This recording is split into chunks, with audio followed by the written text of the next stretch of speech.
While there are many reportedly haunted hotels in Texas, this one seems to top many lists for the most ghostly activity. Most of this seems to stem from the very chilling stories of room 525.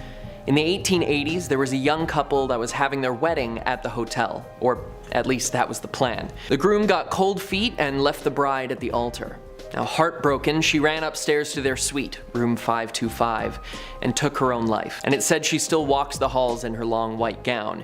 But that isn't the end of the story, because in 1991, another bride was spurned at the altar, and after going on a shopping spree with the groom's stolen credit card, she too returned to room 525 and took her own life. Since then, guests have seen her carrying a pistol and walking into the room, all without ever opening the door. So don't stay in room 525 or you may never check out. There's also an eerie painting that's said to be inhabited by the spirit of a young girl, the daughter of a senator, whose expression seems to change on its own. People who view the painting have said that they feel like they were floating off of the ground, though they remained on the floor.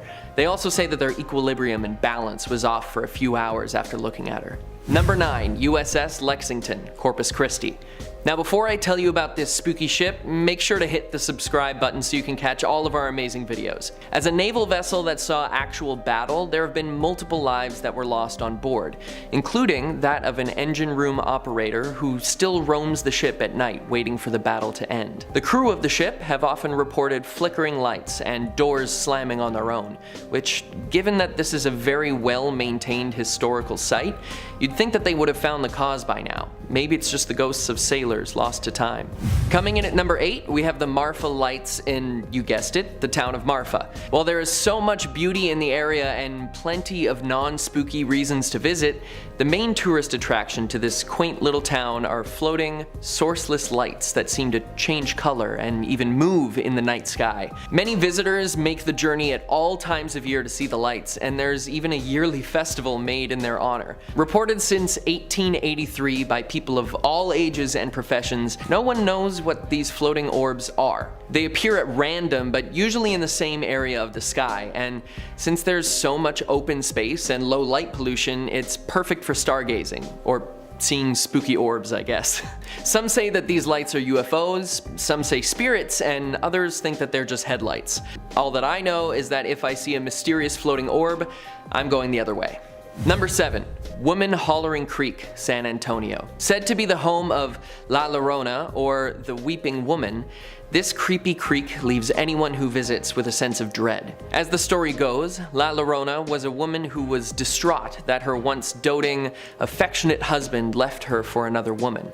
And after confronting him and leaving the confrontation with cuts and bruises, she waded into the water, dressed in her best clothes, and drowned herself in the creek, right after doing the same to the rest of her family. Her chilling screams for her children can be heard all the way from the highway, giving her and the creek its very apt name. Many people have felt themselves being drawn towards the water by ghostly voices, and some have even been tugged towards the bank of the creek. Perhaps it's La Llorona looking for her next victim. The screams heard and feelings of being pulled into the water have mostly been reported by younger people, making this all the more terrifying given what La Llorona did.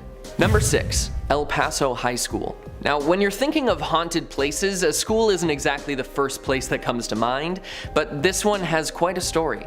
In 1985, the graduating class received their yearbooks, and when basking in the nostalgia of their group photo, they noticed something odd. A woman who no one could identify was in the picture with them. Now, obviously, that would be quite concerning. I know I'd be freaked out if there was someone I'd never seen before standing next to me in a picture. The blurry apparition still has not been identified to this day, but some think it's a student who fell from a window years before who never got to graduate. I say give her the diploma. She's already in the yearbook. Sticking in El Paso, in our number 5 spot is the Plaza Theater Performing Arts Center. As someone who loves the theater, I try to see as many shows as I can, but I think I'll skip visiting this theater, no matter how good the production is. Built in 1930 as a movie house, demolished for a parking lot in the late 80s, and rebuilt as a live theater space, this building has seen many changes, but some things have stayed constant throughout its history. Many workers of the building have reported seeing a man in one of the box seats, in a tuxedo, smoking a cigarette. One crew member recalls seeing him after turning on the stage lights, sitting alone in the box, as though he'd been there for hours already before the lights came on. And when she saw the smoking man, he turned to her and said, "We all have our time to die," and then threw himself headfirst over the balcony, vanishing before he could hit the ground. A former vice president of the theater also recalls seeing a ghostly girl bouncing a ball in the aisles of the theater and always staring. He also noticed that there was a rag doll that seemed to appear and disappear on its own, moving to locations that it couldn't have without someone's help. Even locked doors didn't seem to stop it from appearing in the projection booth. Number 4. Yorktown Memorial Hospital. Established in 1951, this abandoned hospital has been named one of the most haunted places in America. And since over 2,000 patients are said to have died within its walls before it shuttered its doors in 1992, I can see why. Reports of apparitions of people in hospital gowns running through the corridors or hiding in rooms are numerous, along with moving wheelchairs, disembodied voices, and footsteps. But there are some who have even more chilling stories. While exploring the halls and rooms that have remained largely untouched since its closure, some ghost hunters have been touched, had their clothes tugged on, or even pushed to the ground while being given a ghostly warning. Some of the spirits are believed to be that of patients who had illegal medical experiments performed on them and lost their lives in the process, making for a very vengeful ghost. Number 3. The Screaming Bridge in Arlington.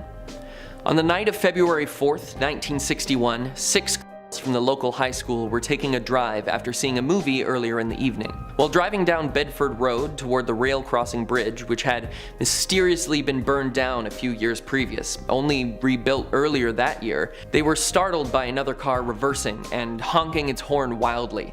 This caused the driver to speed up out of fear, and not realizing that the bridge was out, the car careened over the edge and crashed into the other side of the ravine. Unfortunately, 3 of them lost their lives that night, and their screams of terror can still be heard by anyone traveling the renamed Greenbelt Road.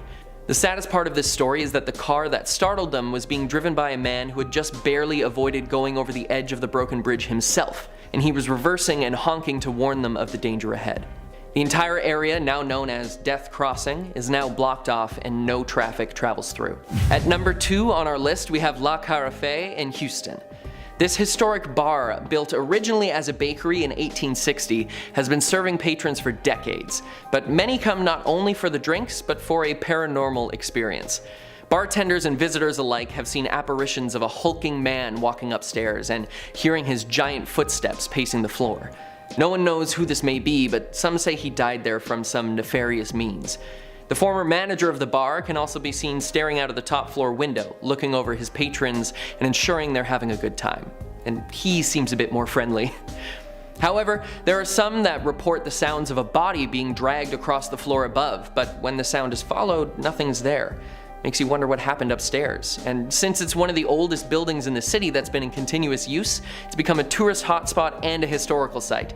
Personally, I won't be stopping in for a drink anytime soon, no matter how good the cocktails are. And finally, number 1, the Alamo. While students are taught to remember the Alamo, they don't really teach about all of the spirits who can never forget. In the infamous battle, thousands of soldiers lost their lives, and many were dumped into mass graves and others left to rot out in the sun, so it makes sense that you'd have some pissed off ghosts wandering the ground. There have been countless reports of soldier apparitions walking with weapons in hand, taking their usual patrol, and even full platoons screaming and charging into battle. Even in the afterlife they couldn't get away from war, and so they continue to fight their invisible enemy. There are also accounts of a small blonde-haired boy hiding in multiple places where the gift shop now stands, so make sure to pick up your haunted keychains. While the buildings are beautiful to look at and the area is interesting to explore, the history can leave one with a haunting feeling, and with all those spirits around, I'd be careful touring here, especially at night. Alright, coming in at number 10, we have Lechuza. Ooh, I love a good owl, but this one is not your average mouse catcher. Lechuza is a shape-shifting witch who flies through the night hunting for prey. While in flight, she may look like an owl. When a Lechuza is stopped, they have bird bodies and human faces, so basically a lot like a harpy. The women seem to be hybrid monsters, as in their human lives they were said to have sold their soul to the devil, who gave them intense magical powers in exchange for their souls. How do you know you're in the presence of a Lechuza? Well, they'll let you know by a series of whistling and baby noises. Those who try and investigate what the noises are will likely become dinner for the howly she-witches. Not great. Coming in at number 9, we have the Chupacabra.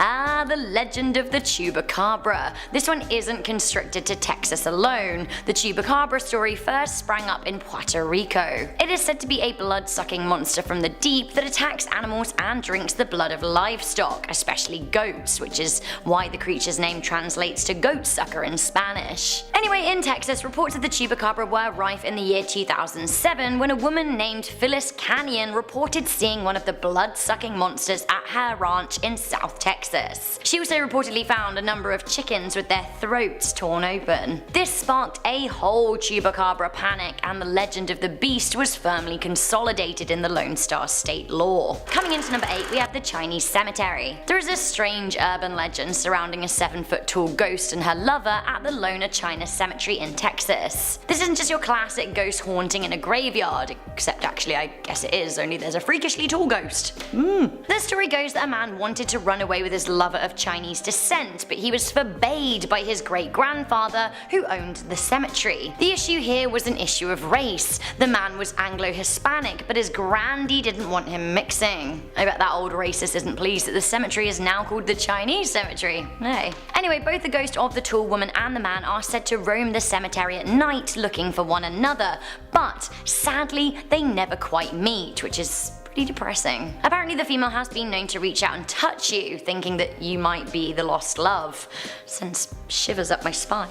Ooh. Coming in at number 7, we have the legend of Midget Mansion. Not the most politically correct name, but it seems that Midget Mansion is the name this urban legend is best known by in San Antonio. It seems that the house in question is a mansion with low-hanging fixtures and ceilings custom built for a family of small people. A husband and a wife and their normal-sized children took up residence in this home. The father was said to be a respected businessman in the 1920s and was well liked in the community, who found him to be a novel addition. It seems sadly the man went mad one day and murdered his entire family. What with the murders and the odd size of the home, nobody really wanted to buy it, so it fell into disrepair. It seems that the ghostly sounds emanating from the building and strange shadows lurked for many years. A lot of people who went to the abandoned house felt a malicious presence. From my research, it seems that the old house has finally been pulled down in favour of condos. However, the ghostly presence, the trauma of the family left behind, is apparently still rife in folklore. Coming into number 6, we have El Cucuy. Am I saying this right, Texas? Let me know, because I'm just a humble British gal who has no idea really. So these urban legends come around so much, I honestly feel like in every country and within that a lot of provinces and states have their own version. El Cucuy is a Texan bogeyman, but worse apparently. Now the legend describes the beast as male, small, humanoid with glowing red eyes. El Cucuy hides in closets and under beds and comes for naughty children in the night. While this does seem like your classic boogeyman stuff, it seems that there have been some reported sightings of El Cucuy over the years. Now this leads me to think that actually maybe there is something more to this urban legend after all. Coming into number 5, we have the Hitchhiker of White Rock. This legend comes from White Rock Lake in northeast Dallas, where reportedly a 20-year-old girl committed suicide in the lake in the 1930s. Nobody knows why she took her own life, although many suspect it was as a result of heartache. It's always heartache, isn't it? To this day, people report seeing a woman standing by the lake in a wet dress. She stops cars that drive by and asks for a ride. Now, if you refuse her, an accident will likely befall you, but if you say yes, she will vanish in the back of your car, leaving just a puddle. Coming into number 4, we have this South Texas Headless Horseman. During Halloween in San Patricio, you could enjoy a haunted hayride as you hear the ghostly legends of the Headless Horseman. It seems that in the 1800s, a wealthy man from Kentucky came to Texas to make his fortune. He was buying up land and his last stop was the town of San Patricio. Unfortunately for him, his wagon was looted and he lost both his gold and his head to thieves. To this day, his headless body is said to ride the stretch from Matthias to San Patricio. Coming into number 3, we have Demon's Road. It just isn't an urban legend video without a spooky haunted road, is it? No. it's not. In Huntsville, Texas, there is a stretch of road called Bowden Road, although locals will tell you that it's called Demon's Road. Why? Well, because of the demonic things that have reportedly happened along it. Oh, and there's a cemetery at the end of the road, which doesn't really help matters. A whole bunch of Huntsville residents have had weird experiences along the road or seen strange things, but this isn't just your average haunted road. It seems that oftentimes spectres will follow people home. One popular story associated with Demon's Road is that a woman was visiting the cemetery at the end of the road when she saw a man lurking. Now, the man was acting a bit weirdly, he was pacing up and down, but she didn't pay him much attention. After that, as she was journeying home, she thought she saw the same man walking on the road, but once again, she just ignored it. When she got home, however, she thought she saw the same man staring at her from her bathroom mirror while she was in the shower. She screamed, he disappeared, and she never saw him again. Creepy. Coming into number 2, we have the killer nurse ghost. Deep within the halls of Bexar County Hospital, still a fully functioning hospital in San Antonio, Texas, there is said to be a malicious spirit who kills patients at night. I had no idea that ghosts could actually kill, and I'm not happy about this turn of events. The legend goes that the nurse wanders the halls at night and kills patients in their room in consecutive room number order. Patients who were seemingly getting better would simply drop down dead, but before they died, they would report speaking to a particular nurse, although none of the ward staff knew who that was. When CCTV footage was checked, it seems that all the patients who died were seen to be talking to thin air. It is likely that this urban legend is inspired by the real-life killer nurse, Janine Jones, a serial killer nurse at the Bexar County Hospital, who did actually use lethal drug cocktails to murder 60 children. Finally, coming into number 1, we have La Lorna. Part banshee, part horse, La Lorna is a famous female spirit that haunts El Paso. She roams the banks of Rio Grande, causing havoc. It is said that she killed herself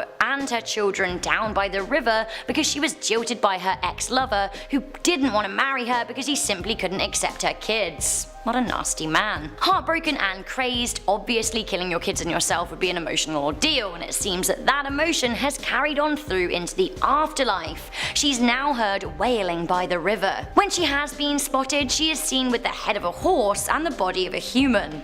What's going on there? Honestly, I don't know. In the area, people are warned from going down to the river late at night, as La Lorna will force you to keep her company, whatever that means. In 2019, New Line Cinema are set to release a Hollywood adaptation of this called The Curse of La Lorna, so that's pretty exciting. A Hollywood movie made out of Texas urban legends. Great! Number 10. Bragg Road, Saratoga. The Big Thicket in southeast Texas is a dense forested area that runs along the Alabama border, and there are very few roads that cut through it. One of the most infamous is Bragg Road. In 1904, the road was built as a rail line to connect the now abandoned town of Bragg to the now thriving Saratoga. While the rails have long since been torn up, some ghostly reminders of the past still remain. When you drive down this lonely 8-mile long dirt road at night, you, like thousands of others before you, are sure to see what are known as the ghost lights, basketball-sized orbs of light that float and dance through the air, even changing in color according to some. There are a few stories on what these lights actually are.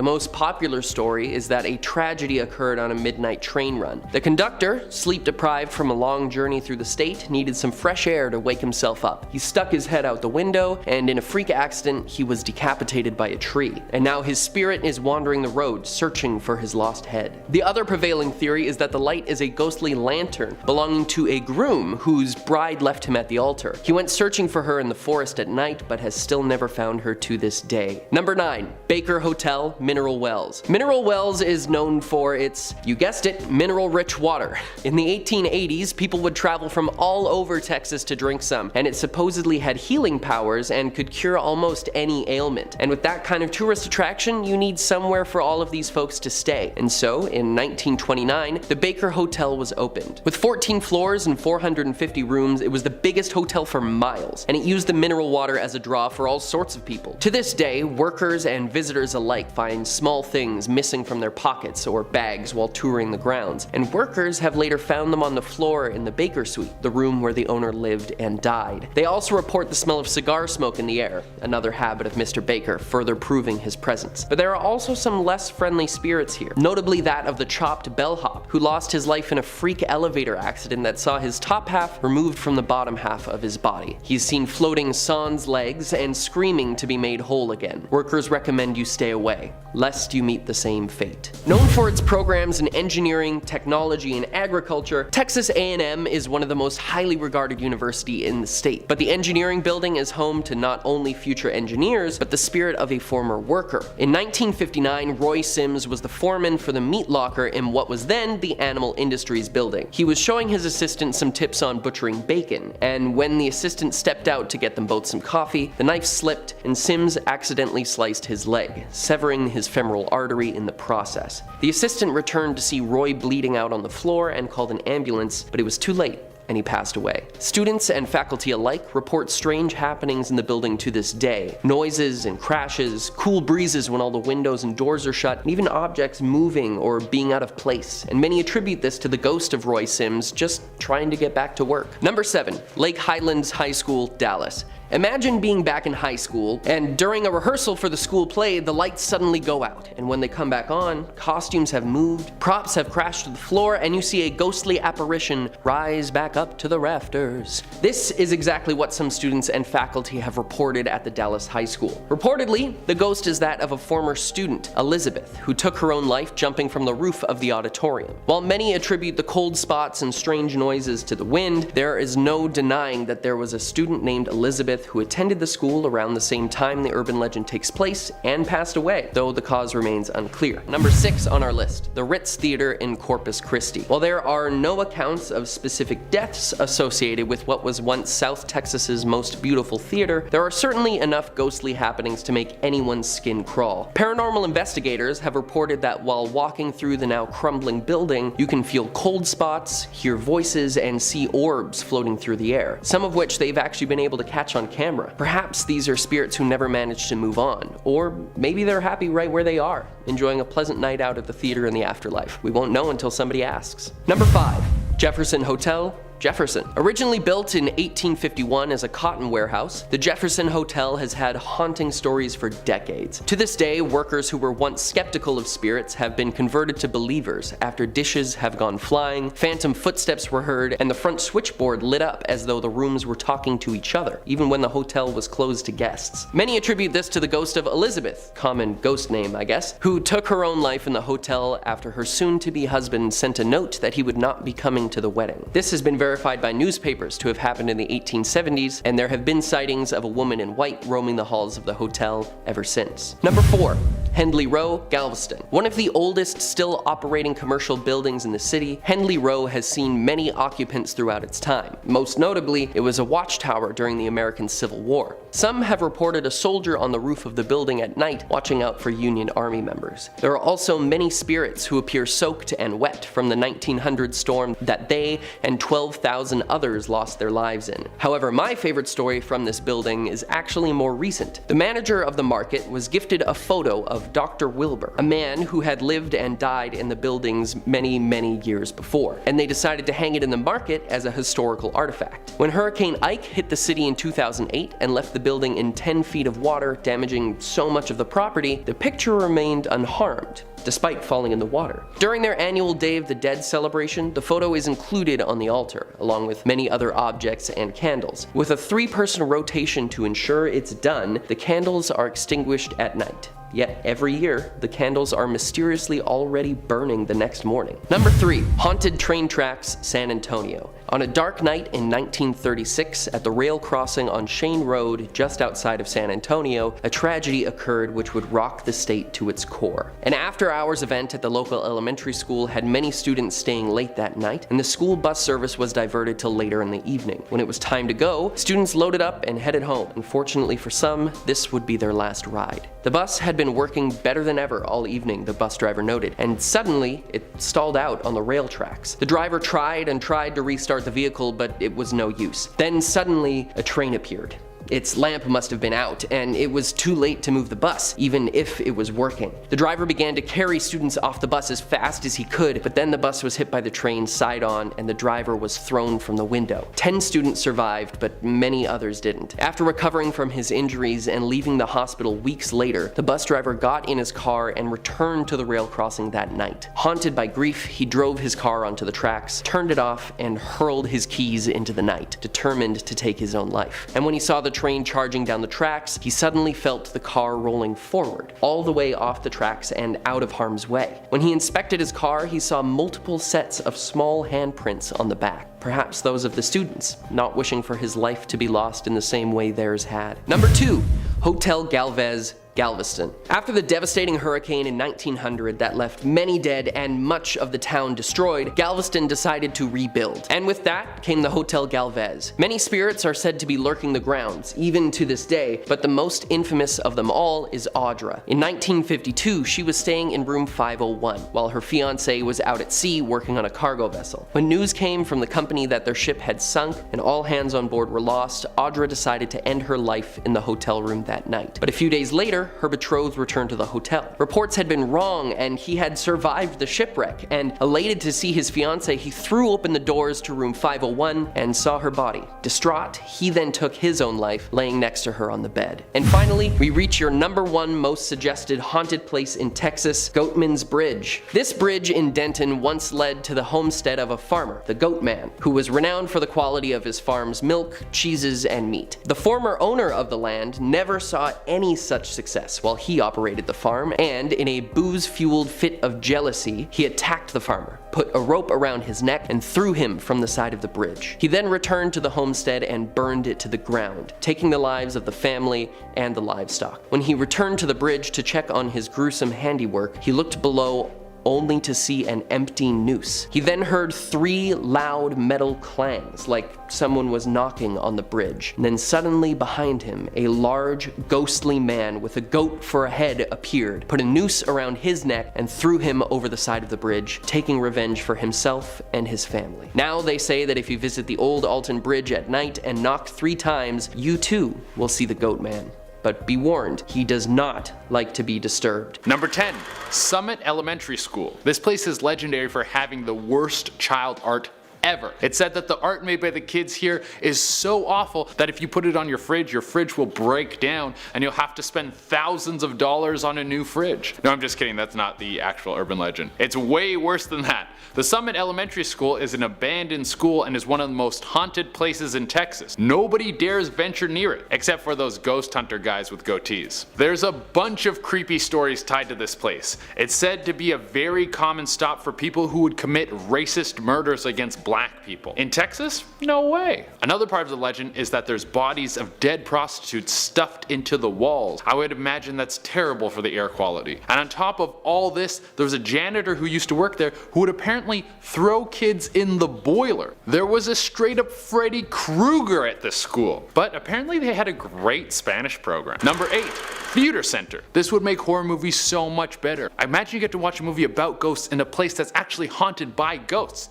Amazing. The Theater Center is apparently haunted by the ghost of an usher. The usher was killed in the theater by a jealous boyfriend when he was stabbed. On the bright side, this would mean you would get free movies for eternity. I mean, there's way worse places you could die. Imagine if you died in a paint store and then you had to haunt this place for the rest of time. The most exciting part of your day would be when they bring in the new fall colors. Wow, there's 11 shades of brown. Exciting. Number 7. Civil War Ghost. I guess the benefits of being a ghost after a war is you get to see how everything happened. You're either like, I can't believe what the world has come to, or you're like, man, I was really the bad guy this whole time. Over on the Thompson Island Bridge in San Marcos, Texas, a Civil War ghost has taken post and he will never leave. The backstory on this ghoulie is he pops up whenever a war is happening. So for America, that means this guy's working overtime. Also, it's said he can't leave because he made a promise to his brother that he'll make it home alive no matter what. I think it's time this guy took an L and just moved on to the afterlife. Number 5. Marfa Lights. We're jetting over to the little town of Marfa, Texas.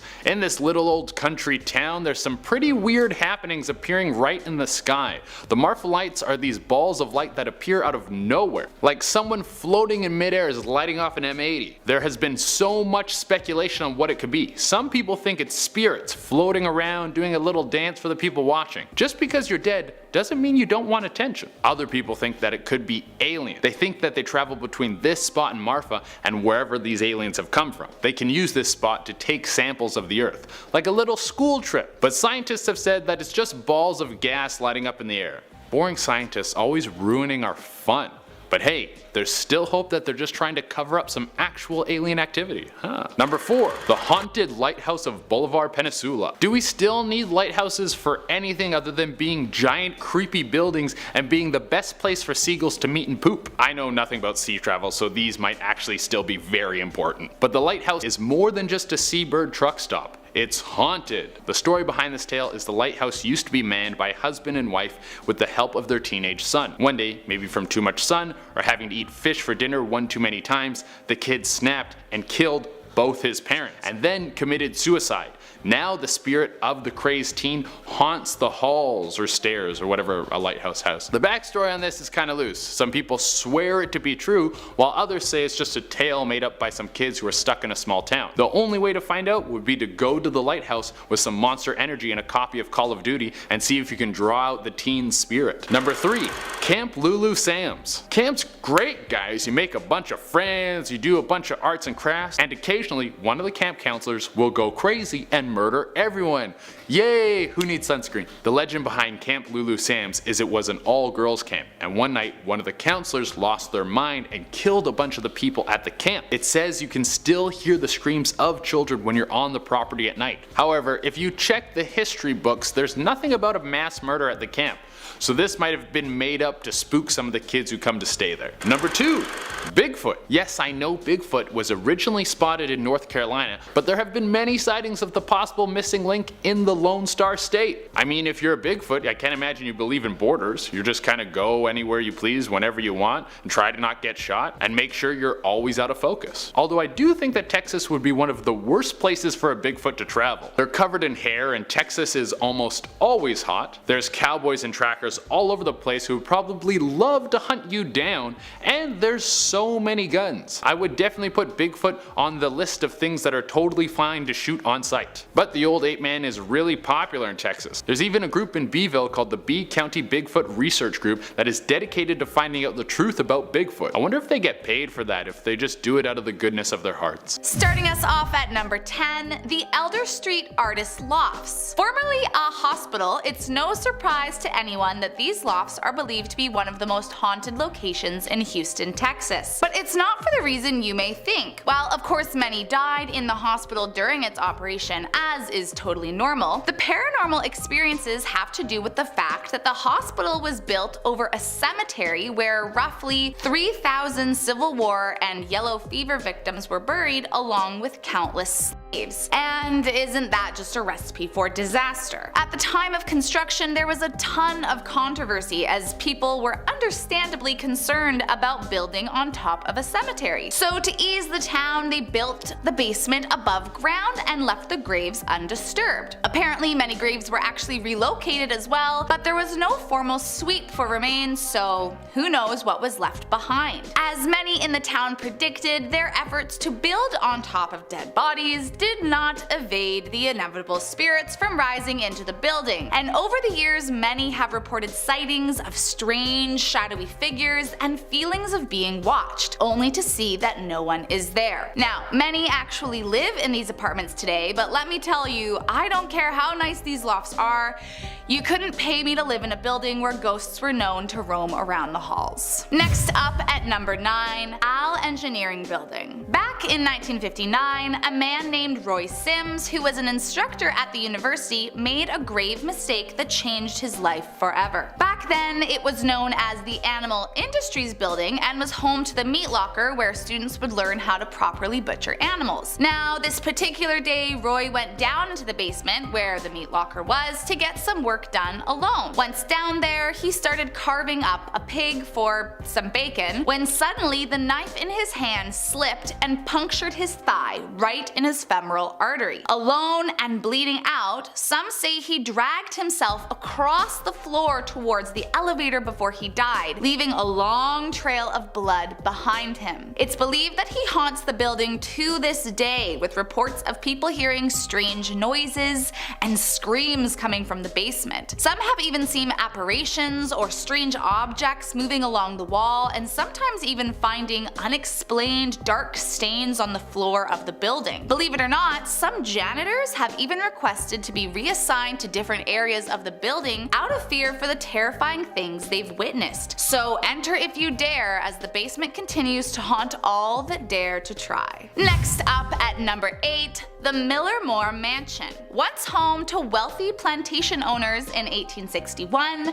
this Dallas mansion saw more death in its lifetime than you can imagine. The mansion was owned by one William Brown Miller, and while living there, he married, divorced, and then remarried another 3 times. Sadly, 2 of Miller's wives died tragically. His second wife, Minerva, died of an unknown illness, and Emma died while in childbirth. It seems that these souls, among many others, never left the mansion and can be found terrifying all who dare to visit. Guests and staff have reported feelings of being watched in the master bedroom and strange sudden drops in temperature even in the hot summer months. Visitors say they can hear baby screams coming from the nursery and the sound of a crib being dragged into the master bedroom. But like magic, once the crib reaches the master, suddenly the baby's cries stop immediately. And if that wasn't enough to spook you, there have been countless reports of crows flying into the glass of windows, only to find ghostly appearance of a face appear. Could it be the ghost of Emma trying to care for her baby they hear? You certainly won't see me sticking around long enough to find out. Next up at number 7,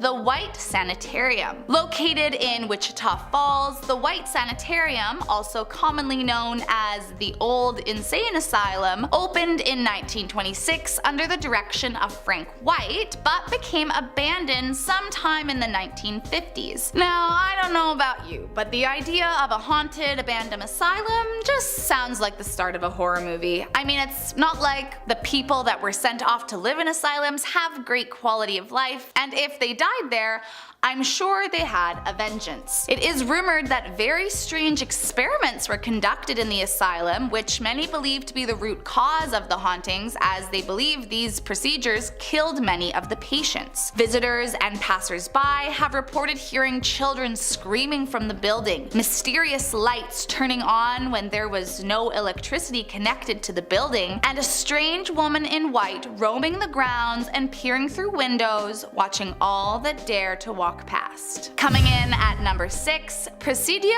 La Bahia. If there is one place that you can certainly guarantee will be haunted by spirits, it's a battlefield. In 1747, the fortress known as Presidio La Bahia was built near the San Antonio River, and it would later become the infamous place of revolutionary conflicts like the Battle of Goliad and the Goliad Massacre. As you can imagine, many soldiers died on these grounds, so it's not hard to imagine how it got its reputation as a terrifying haunted fortress. During the Goliad Massacre in 1836, 341 Texan troopers were executed by the Mexican army, and it's believed that it's these soldiers that died in battle that can be heard crying out in terror as you walk the grounds today. Visitors have reported full body apparitions all around the property, as well as hearing strange conversations in Spanish coming from thin air. The strange wailing has been caught on audio recordings, and that is enough for me to want to leave this place alone for good. The last thing I need is to be haunted by a revolutionary soldier. Coming in at number 5,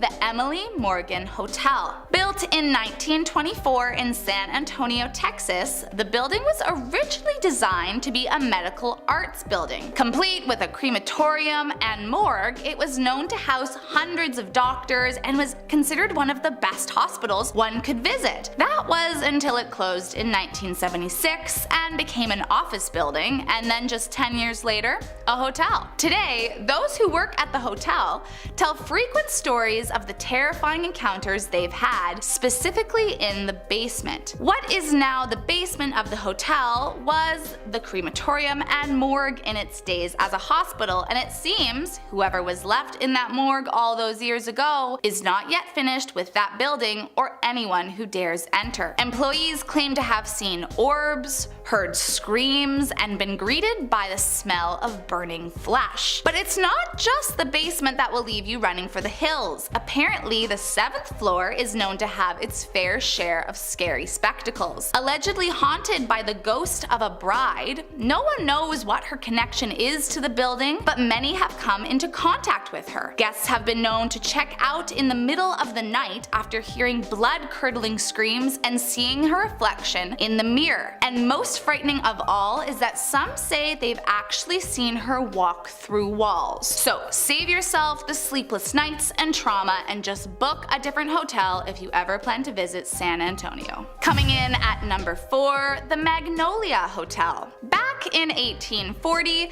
a Texas Ranger named James Campbell built a log cabin that later expanded into a hotel. Now this little hotel turned out to be a fairly successful little business right up until the early 1900s, but that is where the story gets dark. Most are not surprised by the haunting of the building, as not long after the log cabin was built, Campbell, the ranger who built it, was killed, leaving the property completely abandoned. With no one to oversee the property, who knows what shady people made their way in, or worse, who didn't make it out. When it was purchased in 2013 by a couple looking to bring the building back to life, it did not take them long to figure out that this place was horrifyingly haunted. The couple said they began experiencing supernatural events as soon as repairs commenced, and claimed to have heard doors slamming out of nowhere, witnessing shadowy outlines hovering in doorways, and even have photos showing strange figures climbing out of mirrors. Ugh. Since its doors opened to the public, visitors from all around the world have experienced the same strange paranormal occurrences, and there have been hundreds of accounts from people saying they saw furniture move on its own and hearing strange voices when no one was around. To date, Magnolia Hotel is known to be haunted by at least 13 different spirits,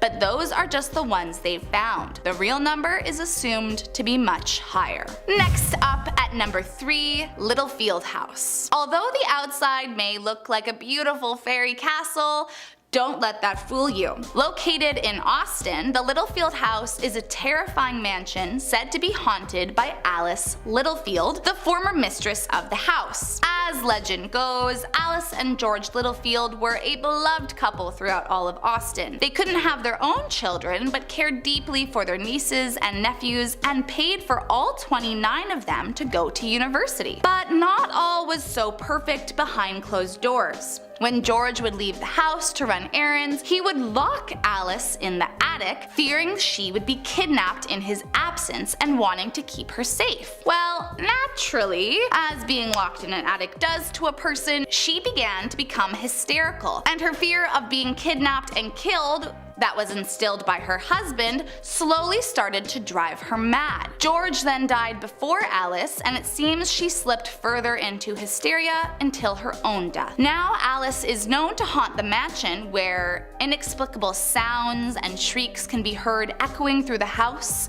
along with stomping feet darting up and down the stairs. If you listen closely, you just might hear her playing the piano, waiting for her husband to return. Coming in at number 2, the DeSoto Hotel. Located in El Paso, the DeSoto Hotel has been the subject for many paranormal investigations through the years. The hotel has been around for over 100 years, and if you ask the locals, they prefer not to speak of it, as many get the creeps just by thinking about it. There are 3 spirits that are known to haunt the halls of the DeSoto Hotel, and investigators have captured some truly creepy evidence over the years. One of the spirits, known as the shadow in the doorway, has been captured on video lurking in the hotel's abandoned hallways, while another spirit, who's been named Sarah, is known to creepily laugh and giggle as you walk through the building. But The one you really need to be afraid of is the spirit that lives in the basement. It seems like nothing good ever happens in old creepy basements, and the DeSoto Hotel is no different. Rumored to have been used for satanic rituals in its early days as a hotel, whatever is down there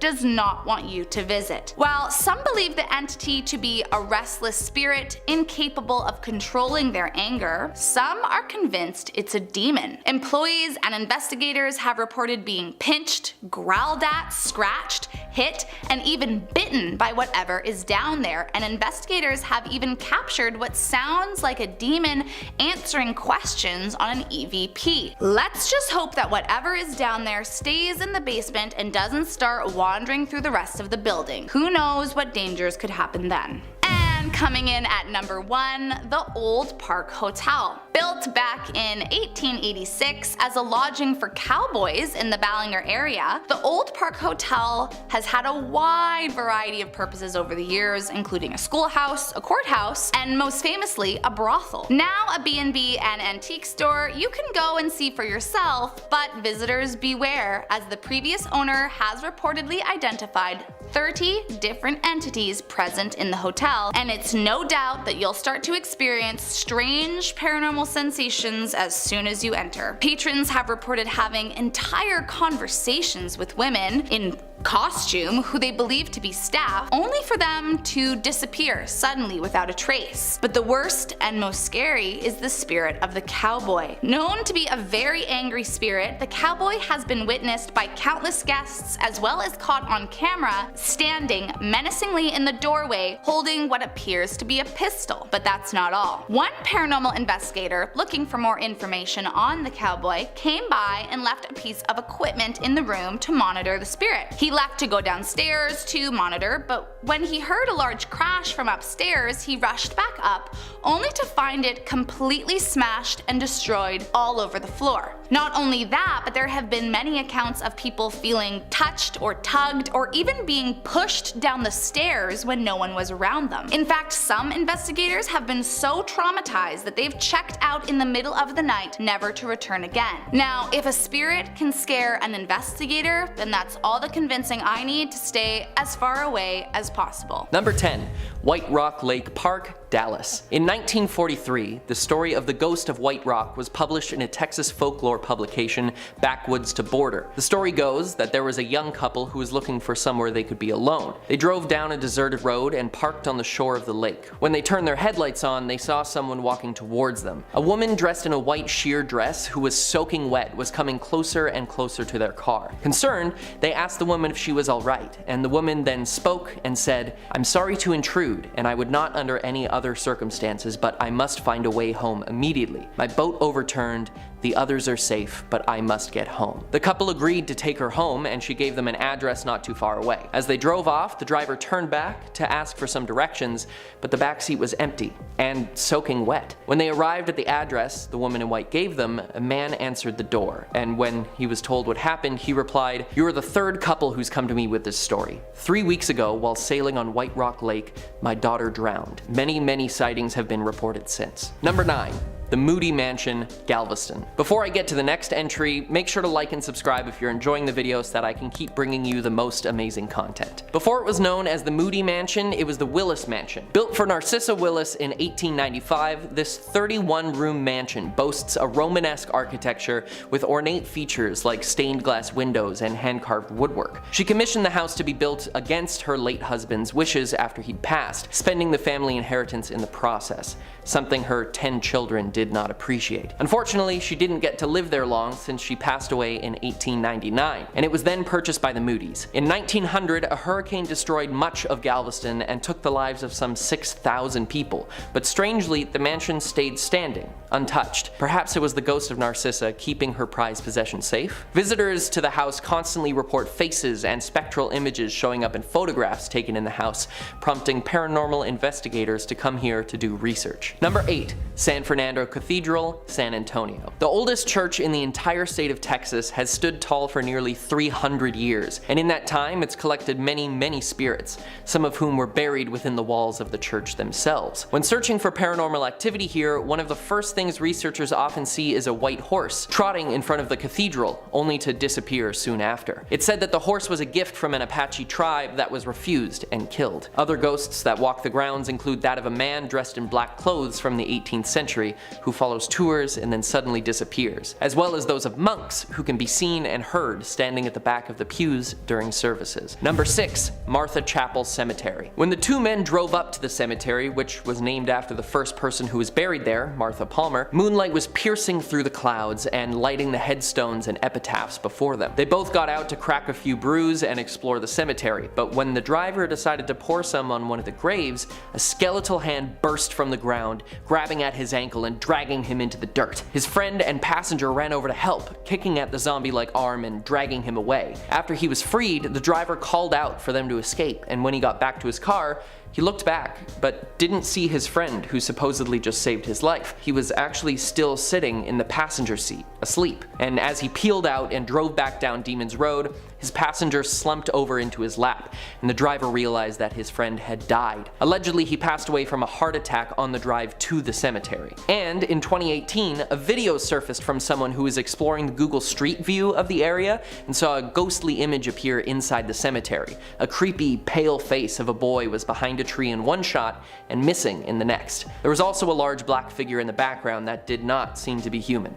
Spooky stuff. Number 5. Miss Molly's Hotel, Fort Worth. Originally built in 1910 as the Palace Rooms, Fort Worth's first bed and breakfast, Miss Molly's, has had quite the history. During Prohibition, it became a speakeasy called the Oasis. In the 1940s, it became a brothel known as the Guyette Hotel, and after that was shut down, it became Miss Molly's. There have been many reports of unwanted guests appearing here, most notably those of Jake the Cowboy and Josie King, the former madam of the brothel, both of whom are seen as full-body apparitions. Workers and visitors alike have witnessed them walking through locked doors, books being thrown, items disappearing and reappearing in random places, and strangely, change being neatly organized in certain rooms. In room 3, indents on the edge of the bed have appeared as though someone were suddenly sitting on it and shaking the bed while guests sleep. You know, I think Little Richard said it best. Good golly, Miss Molly. Number 4. The Grove, Jefferson. This house, built in 1861, has had many owners over the years, and most would agree that the place is cursed. Since its construction, most of the owners of the house have experienced some sort of tragedy. The original owner lost his cotton factory due to a freak flood, and a lynch mob committed horrible atrocities on the properties, where 4 freed slaves were brutalized and hung from trees on the property. The spirits of these men are said to be the most active spirits on the property. Later owners saw multiple family members take their own lives on the property, and some developed rare diseases. The spirits here are quite restless, and there are reports abound of books flying off shelves, mirrors shattering, voices telling people to do horrible things to themselves, and full-on ghostly apparitions that appear and disappear at will. All of these things show that the Grove definitely belongs on this list. Number 3. The Black Swan Inn, San Antonio. There is no relation to the 2010 film here, but the strange happenings have messed up people's minds just as much as Natalie Portman's characters was. The land that the inn now stands on has major ties to indigenous peoples from some 7,000 years ago, and is also a former battle site for the war between the Texan and Mexican army in 1842. But 35 years later, a dairy farm was founded on the land by a German immigrant. The blood-soaked soil here seems to be a bad place to build, as tragedy struck many who lived on the land. The farmer's wife passed away from cancer she developed shortly after moving in, and 2 years later, he decided to join her by taking his own life. Soon after, the property was purchased by 2 families and renamed the White Gables. However, at the age of 38, one of the new owners, Jolene Street, also passed away due to cancer, and like the owners before them, her husband hung himself in the bedroom. The inn that now stands has had reports of the spirits of the former owners wandering the halls with their necks broken, pushing guests off of their beds and generally getting up to no good. No matter which way you slice it, this property seems cursed. Number 2, the Hill House, Mineral Springs. In part 2, I talked about the haunted Baker Hotel in Mineral Springs, but it seems that the apple doesn't fall too far from the tree, because just behind the Baker Hotel lies one of the most haunted places in Texas, the Hill House. Many people stay in this house attempting to witness paranormal activity, and most of them get more than they bargained for, and don't make it through the night without leaving terrified. The owners of the house, who purchased it in 2017 knowing its haunted history, rent it out to individuals and paranormal research teams looking to witness something terrifying. And apparently about 50% of them, including the professionals, leave within the first night. This is due to a spirit or entity that resides here named Toby, who growls loudly in your ear to get out, knocks things over, slams doors, and even gets violent. Videos show all sorts of terrible things happening to people who stay here, like a woman who was taunting the spirits, trying to make something happen, being viciously pulled off of her bed, leaving her bruised. And when she returned a year later, for some reason, she was scratched by something invisible in the room so badly that blood leaked through her shirt. Whoever Toby is, it seems like he doesn't want anyone else to come into his house and will do anything to keep them out. Number 1, Old Town Spring. While the rest of the entries on this list and my other 2 videos have had some terrifying places, our number 1 spot belongs to an entire town that is haunted, and some even say cursed. Allegedly, in the 1700s, a curse was cast by members of the Akokisa tribe on the town and its people who stole their land and killed their kin. And this curse has followed the town all the way through history, continuing even today. Every building in this small town has a haunting story, and I'll share a few of them with you now, but I encourage you to look this up because there are so many more that I just can't get to today. The Whitehall House was built in 1895 and has since been converted into a funeral home, and they have a special room upstairs designated as the Ghost Room, where the spirits of the dead who haunt the building can reside. Figures are seen walking through the door, dancing on the balcony, and heard inside. One of the previous owners decided to renovate the room and experienced, quote, violent spirit activity, and it took years for the ghosts to calm back down. There are now 2 new clauses in the lease agreement for the building. The Ghost Room is not to be disturbed, and you can't break the lease due to a haunting. Many of the buildings in town can be seen with trees growing closely and even through some of the buildings, and allegedly the curse placed upon the town ensured that if anyone cut down any trees, they would experience a terrible fire. And this has happened inexplicably many times to many different buildings in the town, and some quite recent. There is also a hanging tree where a judge sentenced more than 60 people to death, which is an insane rate even by the standards of any time. And the old ice house, which was used to store corpses waiting to be sent to the funeral home, has a heavy energy, and everything goes quiet when you get near it. And it's burned down countless times. You know, with all of these creepy things going on throughout the years, it is no wonder people think Old Town Spring is cursed, and a no-brainer that it ended up number 1 on this list, and it might even be above the number 1s in part 1 and 2. Let me know what you think in the comments below. Number 9, Adolphus Hotel. The Adolphus Hotel was built on the former site of Dallas's original city hall in 1912, and the hotel has a reputation as one of the city's most prominent historical landmarks. In addition to being the oldest hotel in the city, it's no surprise it's also among the most haunted. One of the most famous spirits here is an apparition who appears in a 1930s era white wedding gown, the spirit of a jilted bride who was supposed to have been married in one of the hotel's glamorous ballrooms on the 19th floor,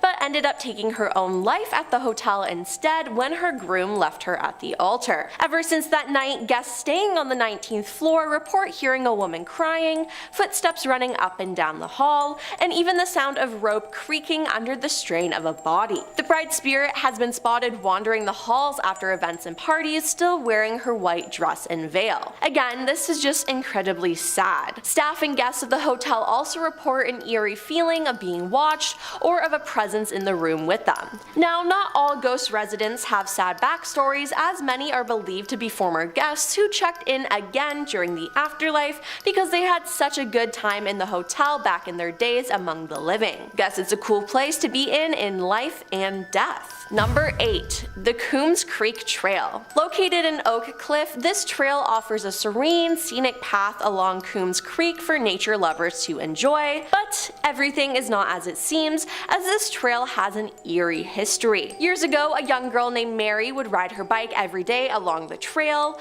but one day Mary never returned home. It's still unknown whether Mary drowned in the creek, was struck by a passing train, or was taken, but she seems to have disappeared without a trace. Hikers still report seeing the figure of a young girl riding her bike dangerously close to the edge of the water, but when they call out to warn her, she vanishes into thin air. Others have reported seeing a small ghostly face of a young girl peeking at them from behind a tree. When they try to move closer to investigate, the face disappears. Then the face reappears further along the trail, inviting the hiker to follow her deeper and deeper into the woods. And if a ghost child is trying to get me to go deeper in the woods, I'm just gonna turn around and leave. Number 7. The Majestic Theater. The Majestic Theater is located on Elm Street in downtown Dallas. Elm Street? No, I've seen that movie before. Now, in the 1910s, it housed live vaudevillian performances before transitioning to screening films in 1922. The Majestic remained in business until the 1970s,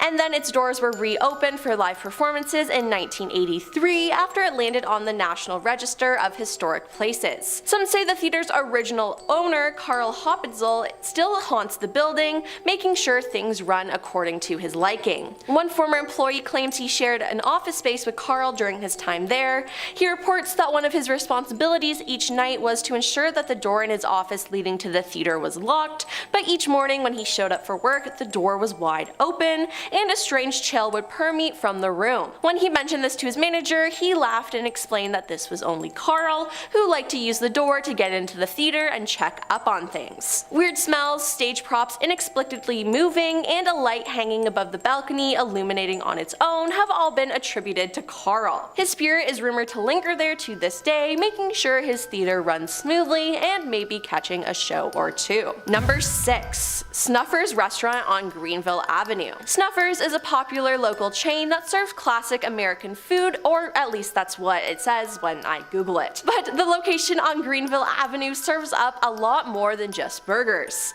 Customers and staff of the Dallas restaurant claim that the place is seriously haunted. Before Snuffers, there was an Easy Parlor. It seems that a man was badly injured after hours when a fight broke out at an employee party. He then stumbled into the bathroom where he drew his final breaths. Years later, once Easy Parlor became Snuffers, the managers would sit at a table by the bathrooms each night to finish up closing paperwork. As they sat in the dark, near empty restaurant, they would listen as antagonized, stumbling footsteps made their way to the bathroom, then watch as the door creaked open by itself and never shut. In 2013, the original building was demolished and reconstructed, but reports of strange happenings didn't stop. Other employees have since reported feeling cold gusts of wind rush by them and doors slamming shut all on their own. Sounds like a dinner and a show to me.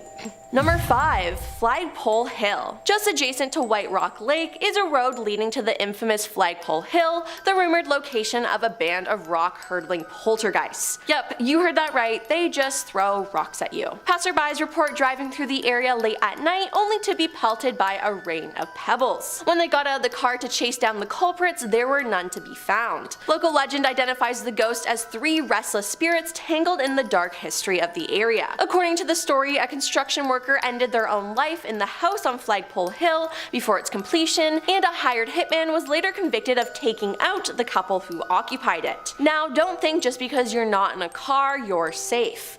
Those walking on foot rather than driving past seem to be just as unlucky. Hikers and other residents of the area have reported an unseen assailant pelting them with rocks as they pass by. Sounds like this place really rocks. Get it? Because so funny. Starting off this list, in our number 10 spot we have Margaret Lorraine Smith. Starting off this list with one of the craziest stories on it, Margaret is quite a dangerous woman. She actually is charged with hiring a man to kill her own husband, George Smith. On August 6th, 2007, it is said that she hired a man and lured her husband to Surfside Beach late at night. She left George sitting in the sand as the man she hired carried out her evil, horrible plan. Both Margaret and the man she hired were both indicted on these charges in September of 2007. While the hired man was convicted, Margaret herself has been running from her own actions since August 11th, 2009. She fled while on bond, awaiting the start of her trial. We could ask ourselves all day why she was allowed to be released on bond for such a horrific crime, but at the end of the day, it won't help anyone find her. She was last seen on video at a Walmart in San Antonio getting into a maroon 4-door sedan. There are many rewards being offered for anyone who can provide tips that lead to her arrest, and authorities have also released age-progressed photos to show what she may look like now. Hopefully at some point she is caught and brought to justice for the horrible thing that she did. In our number 9 spot today we have Israel Aguirre. Israel was first arrested in 2002 on the charges of theft as well as being charged for taking someone's life. He was convicted of his theft charge in 2003 and served times at a corrections facility for it. After his sentence was finished, he was deported from the United States before standing trial for the charge related to the killing. In 2005, however, he was arrested once again in Dallas, this time for a different crime as well as for failure to identify himself. He pled no contest and was released on bond. He made a few different court appearances between 2005 and 2007, but eventually he disappeared. On September 9th, 2007, the Kaufman County Sheriff's Office issued a warrant for his arrest for the killing, but he has yet to be seen. In our number 8 spot today we have Troy James Allison. Born in Houston, Texas in 1953, Troy has quite a criminal history, including convictions in 1973 and 1976 for some very serious crimes.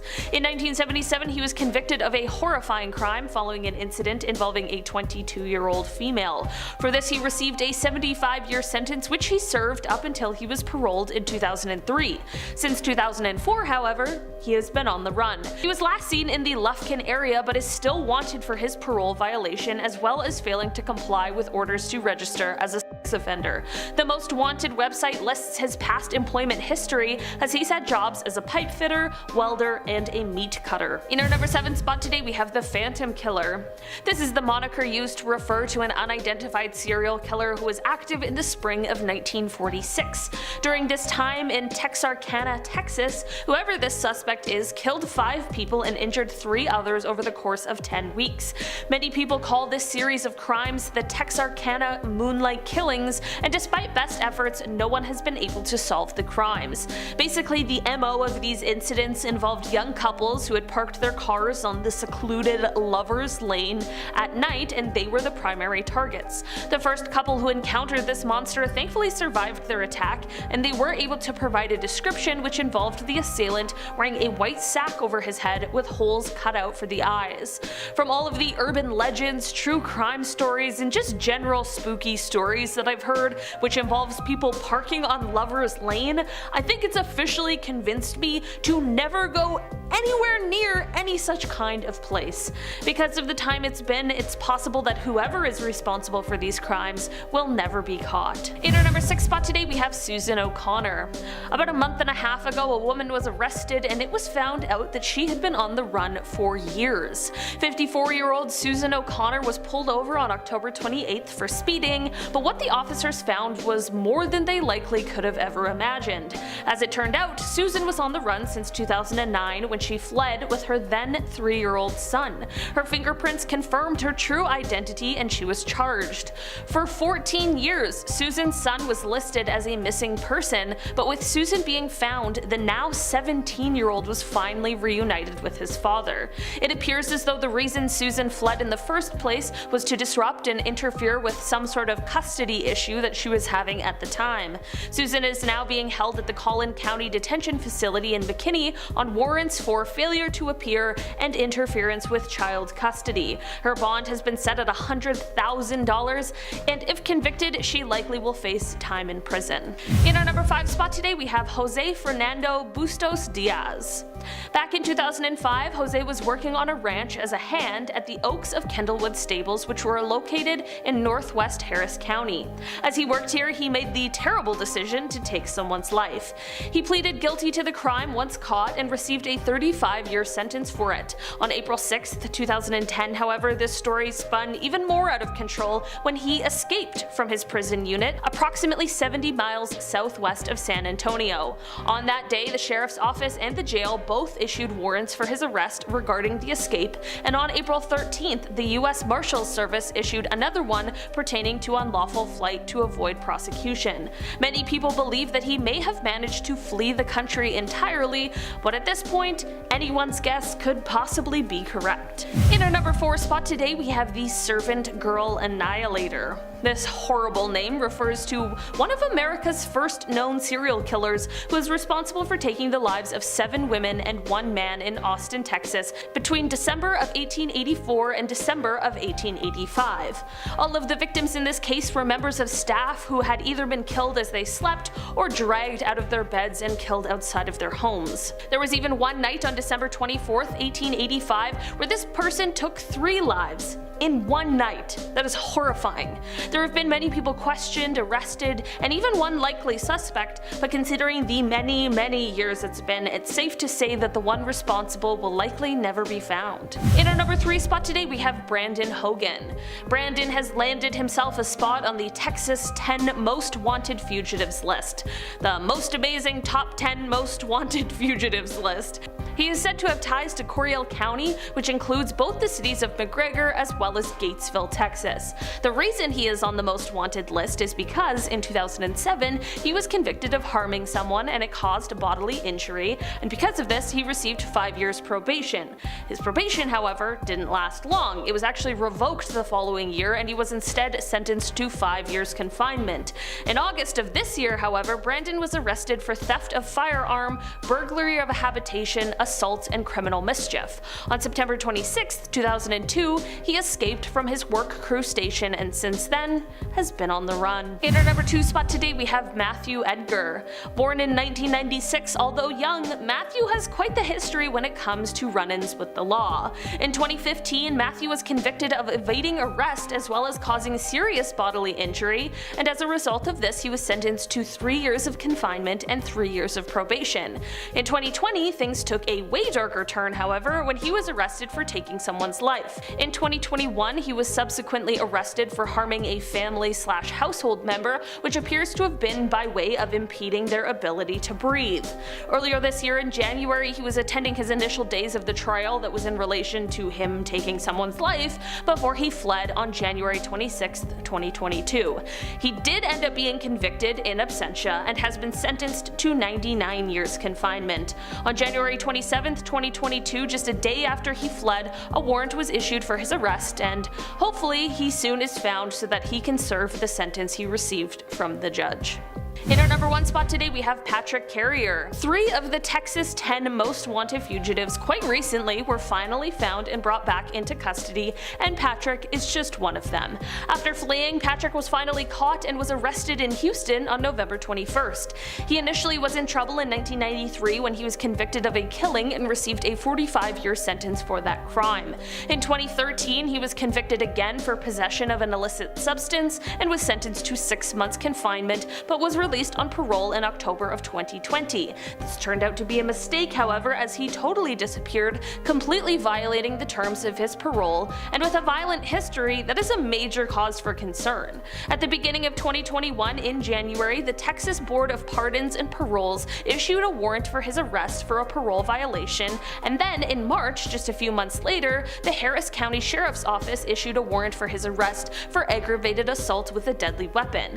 Thankfully, this is one person on this list who was found so that they can finish serving the sentence that they were given. So Joe Ball was a serial killer. He has a couple interesting nicknames, the Butcher of Elmendorf and the Alligator Man, both of which fit. He fought in World War I, and when he returned to Texas, he started making money as a bootlegger. Then, when Prohibition ended, he opened a saloon. At the back, he built a pond where he kept 6 alligators. He'd often feed live cats and dogs to the gators, but that didn't satisfy him for long. Soon, women in the area started going missing, including his own wife. Now, in 1938, 2 county sheriffs arrived at his property to question him about several of these missing women, and Ball pulled out a pistol and took his own life. But a handyman of Joe's, Clifford Wheeler, told authorities about how he'd assisted Ball in disposing of the bodies of 2 women who he'd killed, feeding them to his alligators. It's believed Joe Ball may have taken the lives of at least 20 women. Next up, we have a small town in Texas that was once home to a lesser known but incredibly gruesome serial killer, Henry Lee Lucas, who claims to have killed over 3,000 individuals during his criminal career, which spanned from the 1960s all the way into the 1980s. Also known as the Confession Killer or Highway Stalker, Lee Lucas was born in Blacksford, Virginia, and at a young age lost his father to hypothermia, and so his mother was forced to raise him on her own. Clearly, Henry wasn't happy with this, as his mother was the first person he killed in 1960 in Michigan. He was sent to prison but only served 10 years due to overcrowding. And that's when he moved to Ringgold, Texas with his niece Frida Powell to work for a sick woman named Katie Rich, both of whom he would later kill. While he claimed to have ended the lives of thousands of individuals through restricting airways, impaling them with sharp objects, blunt force, and hit and runs, he was convicted of only 11 killings. Texarkana is home to one of the creepiest cases in the state's history, the Texarkana Moonlight Killer case. So this case was heavy inspiration for slasher movies that would come years later, along with tons of urban legends. The killer literally wore a sack with holes cut out for his eyes and would attack innocent couples while their cars were parked in an area called Lover's Lane. It's about as classic as it gets. So the first attack happened on February 22nd, 1946. A young couple, Jimmy Hollisand and his girlfriend Mary Jean Larry, were attacked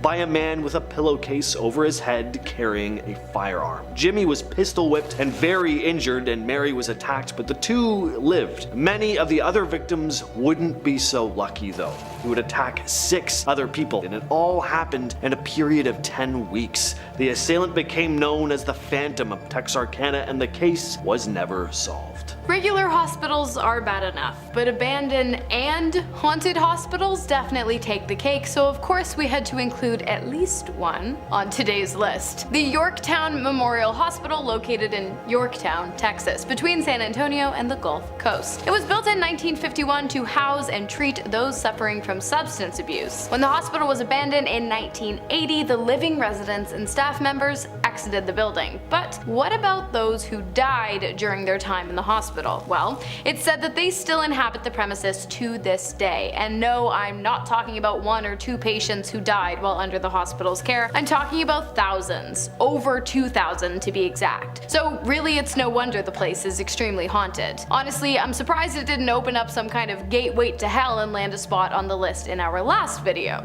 Check it out if you'd like. Those who have entered the building have reported feeling a strange rotting sensation and claim that they can feel the tormented soul's energies in the walls. Not only that, but many people have said they've heard screams and disembodied voices while inside, as well as seeing strange floating lights in the hallways, despite the fact that the building is ancient and has no electricity. If you've been, let me know your experience. Now we move on to Kerrville, Texas, with the case of Janine Jones, a nurse who also terrorized San Antonio. What an absolute creep this woman is. Yes, she is still alive. She took the lives of an estimated 60 young patients in her care between 1970 and 1982. She'd inject patients with a variety of substances that would cause cardiac arrest. She first started working as a licensed vocational nurse at Bexar County Hospital in San Antonio in the pediatric intensive care unit. But hospital staff started realizing that an abnormal amount of young patients were dying in Jones's care. Now, here's where things get really infuriating. An investigation could have been carried out right there and then, and things could have ended here. But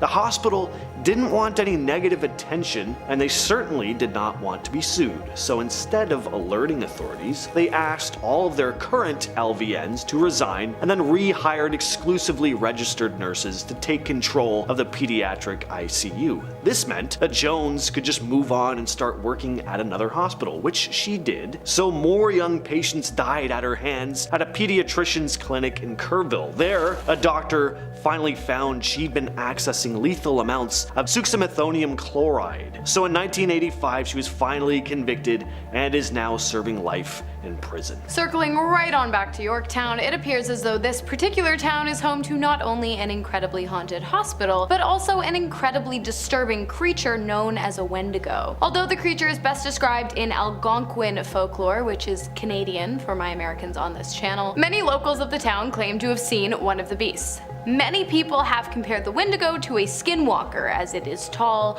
and lanky and somewhat humanoid, but can shapeshift and has been known to devour human flesh. And when a Wendigo finds the body of a deceased hiker, it will often inhabit it, and then turn to killing those who attempt to come into contact with its human exterior. Many people also claim to have seen the demon take the form of animals and follow and stalk them throughout the area. Stay safe out there in Wendigo. Speaking of creepy creatures, Texas is also home to an entity known as Goatman, who stalks the old Alton Bridge connecting Denton and Copper Canyon. So the tale traces back to a black goat farmer named Oscar Washburn, who'd moved his family near the bridge. And Washburn earned a reputation as a very reliable businessman and was nicknamed the Goatman by locals. He even hung a sign on Alton Bridge pointing towards his home, proudly declaring, "This way to the Goatman." But in 1938, members of the local government who had ties to the Ku Klux Klan kidnapped Washburn from his family. They took him to the bridge, hung a noose around his neck, and threw him over the side. When they looked down expecting to see him dead though, they found the noose completely empty. Now, locals warn that crossing the bridge at night without headlights, just as the Klansmen did, will summon the Goatman. People crossing the bridge will claim to spot ghostly figures, mysterious lights coming from the woods, and even physical encounters like being touched, grabbed, or having rocks thrown at them from some unseen force. Or of course a half-man, half-goat monster. Next up, surprise surprise, it's another creepy hospital. Worley Hospital in Pampa, Texas. The institution was opened in 1928 but closed its doors in the 1970s due to lack of revenue. After 40 years of sitting abandoned, the building has become quite a talking point for the town's locals, who claim that it is haunted by patients who died within its walls during its 42 years of operation. After many townspeople reported seeing a black silhouette in the window of the abandoned building, ghost hunters began to take interest. Those who have entered have been greeted with decrepit and decaying walls, ceilings, and floors that have been heavily vandalized. But it appears as though trespassers aren't the only ones to make their way through the empty halls of the once surgically specialized facility. Many of the patients who died within the building's walls, as well as a 25-year-old nurse who was poisoned while working at the hospital, are said to roam the grounds. People have reported seeing demonic creatures stalking them while exploring the floors of the hospitals, with the majority of the activity taking place on the 3rd floor, where surgeries would have been performed when the hospital was running. Oh, and the current owner of the grounds wants to renovate the building into a ministry. Coincidence? I do not think so. League City, Texas is home to an area known as the Killing Fields. So there is an abnormally large list of people who have been found dead in this stretch of land surrounding Interstate Highway 45. And there are also a number of people who've gone missing from this area and have still yet to be found. And out of more than 30 cases, only a small handful have ever been solved. The place is such a hotspot for mysterious deaths that a task force, Operation HALT, was set up just to investigate these incidents alone. The first cases started cropping up in the 70s with the discovery of multiple bodies scattered throughout the area, and over the decades, law enforcement agencies have recovered the remains of numerous people, many of them young women. And it's not even clear if there's just one assailant responsible, a group, or if the area is just an ideal spot to kind of get rid of evidence. We really don't know. It's a complete mystery to this day. And finally, we have a man with a thing for eyes. Stealing them, that is. It all started in the 1990s in a rural area of Dallas. Is it a town? Not really, but this case is pure evil, so listen up. During the 90s, SEX workers began turning up dead at an alarming rate, with one very striking thing in common. You guessed it, their eyes had been completely removed from their sockets. The killer was Charles Albright, also known as the Eyeball Killer. When he was young, Charles had quite the knack for taxidermy. He would stuff many animals a week, doing his best to to make them look pristine, but there was one thing missing: eyes. His mother refused to buy glass eyes for the animals, and so instead Charles would use buttons. When he got a little older, he slept with an SEX worker, which led to him getting a transmitted infection. I feel like the pieces are starting to come together. His obsession with the eyes and his hatred for women of this certain profession grew exponentially over the years, and on December 13th of 1990 he took his first life. After violating the woman, he fired a projectile from a handheld weapon, execution style, into the back of her head and carefully removed the eyes of the victim with what has been described as surgical precision. Charles was convicted of 1 killing, but most likely committed at least 3. He was sentenced to death and was executed in August of 2022.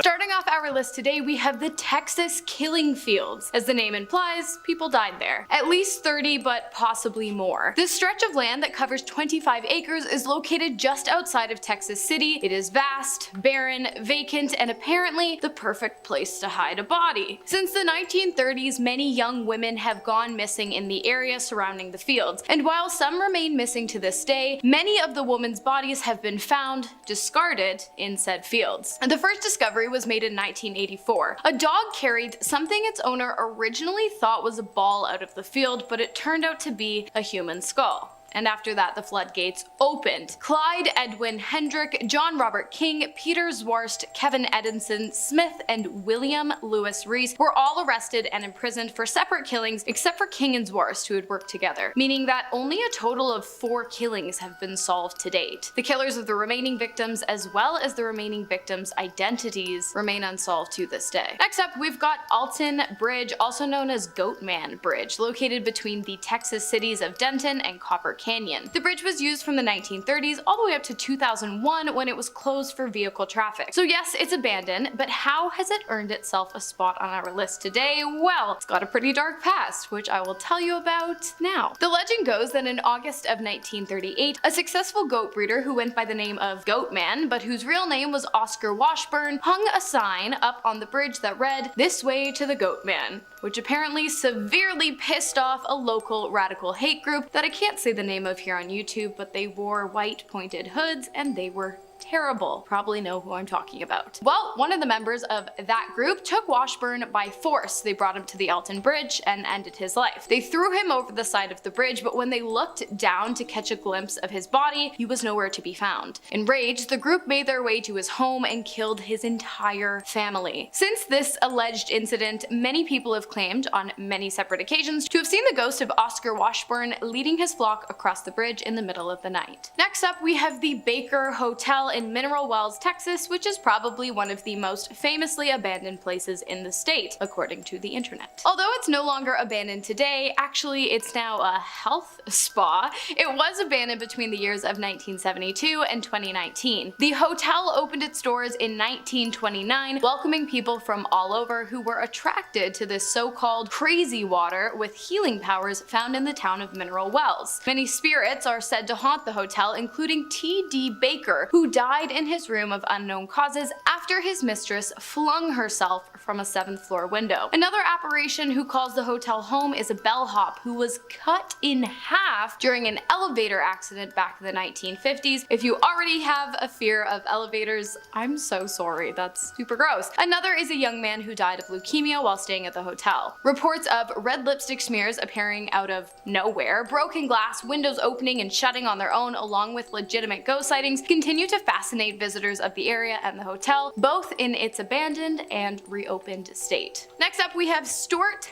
Mansion, located in Galveston Island, Texas. This area has a rough history. Before the grounds became the resting place of the Stewart Mansion, they had been the campsite of the Karankawa tribe, who were perhaps most well known for eating human flesh. The tribe was also killed on the land by John Lafitte's pirate colony in a gruesome battle. And if that's not bad enough, legend says that the father of the Stewart family went mad and killed his wife and sons, and then allegedly buried them all inside the walls of the mansion before taking his own life shortly thereafter. Many people who visit the now abandoned attraction claim to see the ghosts of the Karankawa peoples along with the ghosts of deceased pirates, as well as a voodoo priestess who many believe was a prisoner of the the pirate colony. And of course, the ghosts of the Storts who are said to walk the halls regretfully and mournfully. Next up at our halfway point today, we have the USS Lexington, an Essex-class aircraft carrier, say that 5 times fast, which during the Second World War participated in almost every major operation in the Pacific theater, which was kind of the Asia-Pacific Wars, and it spent a total of 21 months in combat. As you can imagine, the massive 872-foot vessel has seen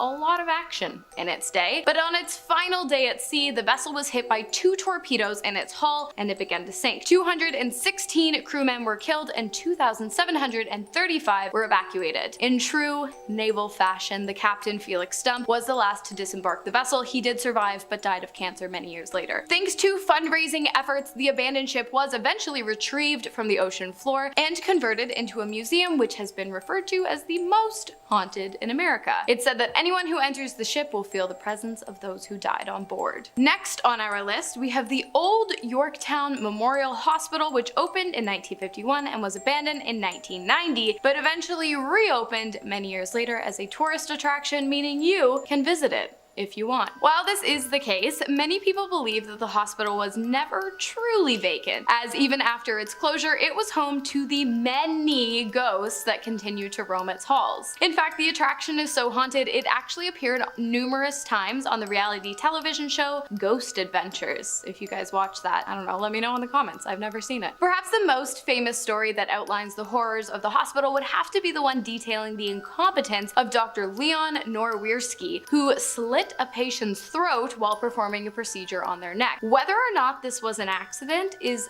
highly debated. Was he incompetent or was he malicious? I don't know. I always like to think incompetence, but the ghost of the deceased patient is said to vengefully roam the halls of the former hospital. And the hospital is also home to a gaggle of ghost nuns who are super strict, and they punish those wearing unacceptable hospital clothing and sporting tattoos by pushing, scratching, or forcing them out of the building. Next up, we have Presidio Nuestra Senora de Loretta de Bahia, a fort whose name I will not be attempting to pronounce again, that was constructed in Texas by the Spanish Army in 1747. And it's the site of the Goliad event, which took place during the Texas Revolution and resulted in the deaths of somewhere between 425 to 445 people. Those who died were Texian army soldiers, prisoners of war to the Mexican army. The hundreds of men were killed with projectiles piled up and set on fire. It's a pretty dark past, so it probably comes as no surprise that the area is obviously super haunted, but what might shock you is the fact that it isn't said to be haunted by any of the men, but rather a woman who lost her lover during the gruesome event. She wanders the grounds of the fort, helplessly searching the graves for a name that can't be found. Many who visit the grounds have also reported hearing cannon fire, banging on the walls, and the strong smell of BLOOD near the fort chapel's courtyard. I'm sorry you guys, I can't say these words on here. Next up, we have a name I can definitely pronounce, Donkey Lady Bridge. We had Goatman and now we've got Donkey Lady. It's located 30 miles southwest of San Antonio, and the bridge is said to be the final resting place of a woman who was raised by donkeys after being abandoned by her parents. In 2006, the San Antonio Express released an article recounting her story. It appears as though while out one day, one of the woman's donkeys bit a man's son. The father was furious and later ambushed the woman and her donkey on the bridge, causing her to fall in the river and drowned. Many people have said that if you drive to the bridge today, turn off your car engine, you'll hear the cries of the woman and her donkey. If you have tried it, if you do try it, let me know. Starting off our top 2, we have the Toya Ghost Town. At its peak in 1910, the town was home to a whopping 1,052 people. Not that much. But today, the number has dwindled down to just 57. This is possibly due to the 2004 tornado that devastated the town, leaving the majority of the homes and the volunteer fire department abandoned. While this might sound pretty basic, those who live in the town today tell of something pretty extraordinary. Dark, but extraordinary. Locals believe that the town is occupied by entities, young people with pitch black eyes that go around the town at night, terrorizing its residents, knocking on doors and staring through windows, instilling fear into whoever might meet their gaze. It has been said that this is the true reason for the town's near total abandonment back in the early 2000s, but of course, I want to know what you think. And finally, to finish off our list today, we have the former Williamson County Jail circa 1888. The jail was home to some of Texas's most notorious criminals, including Henry Lee Lucas, who claims to have taken the life of 35 people in the year 1982. It's a busy guy if he did it in just 1 year. The crime rate at the time was out of control, so much so that the jail became quickly overcrowded. So overcrowded, in fact, that it became incredibly easy for inmates to slip out of the prison undetected, only to continue their reign of terror on the Williamson County people. Luckily for the locals, the majority of escaped convicts were recaptured. Unlucky for the convicts, as the majority of them were sentenced to death by lethal injection, electric chair, and the old rope and tree. But you guys know by now, I can't say that word on here. The jail was abandoned in 1971, but it later reopened as county offices, and it has been told that the deceased inmates now haunt the building, throwing binders and books from shelves and lunches off of desks. It seems like they're still kind of holding a bit of a grudge against the members of state. If you're feeling a bit disappointed at the fact that no, it's technically no longer abandoned, it once was though, so that's why it's on this list, I will give you some solace in knowing that the building is actually open for public tours during the fall season, so do with that what you will.